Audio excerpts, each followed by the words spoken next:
পড়ছে বোমা, জ্বলছে গাজা, ধসে পড়ছে একের পর এক ভবন, ছিন্ন ভিন্ন বাড়িঘর, কাঁটাতারের ভেতরে শিশুদের কান্না।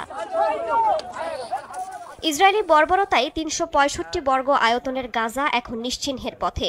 দক্ষিণের শহর রাফা ঘিরে ফেলা হয়েছে চারদিক থেকে। ইসরায়েলি বাহিনী দখলে নিয়েছে রাফা ও খান ইউনিসের সংযোগ পথ মরাক করিডর। পাশাপাশি অভিযান চলছে মিশর সীমান্ত ঘেঁষা ফিলাডেলফি করিডরে।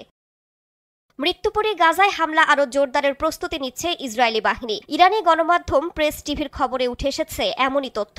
প্রতিবেদনে বলা হয়েছে, গাজার দক্ষিণাঞ্চলে নতুন করে অভিযানের জন্য মজুত করা হচ্ছে অস্ত্র, আর এতে মদত দিচ্ছে মিত্র যুক্তরাষ্ট্র। তেল আবিবকে ৩,০০০-এর বেশি শক্তিশালী বোমা সরবরাহ করতে যাচ্ছে ওয়াশিংটন। শুধু বোমাই নয়, আরও ৭৪০ কোটি মার্কিন ডলারের অস্ত্র বিক্রির অনুমোদন দিয়েছে ট্রাম্প প্রশাসন। এর মধ্যে রয়েছে ক্ষেপণাস্ত্র সহ উচ্চ ক্ষমতা সম্পন্ন গোলাবারুদ।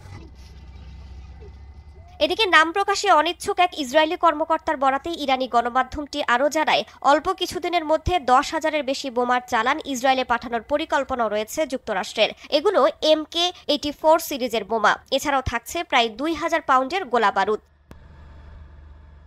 যুক্তরাষ্ট্র এর আগেও একই ধরনের অস্ত্র তেল আবিবে সরবরাহ করেছে, যা নির্বিচারে ব্যবহৃত হচ্ছে গাজাবাসীর ওপর। চলতি বছর মার্চের মাঝামাঝি থেকে ইসরায়েলি হামলায় অন্তত ১,৬৩০ ফিলিস্তিনি নিহত হয়েছেন, আহত ৪,০০০-এর বেশি। ধ্বংস হয়েছে হাসপাতাল, স্কুল, খাদ্যগুদাম। ইসরায়েলের সামরিক বাহিনী গাজার উত্তরাঞ্চলে এরই মধ্যে বড় ধরনের অভিযান শুরু করেছে। মোতায়েন হয়েছে ৩৬তম ডিভিশন, পদাতিক বাহিনী এবং ১৮৮তম ট্যাঙ্ক ব্রিগেড। মানবাধিকার সংগঠনগুলো বলছে, ইসরায়েলকে সামরিক সহায়তা দেওয়ার মধ্য দিয়ে সরাসরি গণহত্যায় অংশগ্রহণ করছে যুক্তরাষ্ট্র।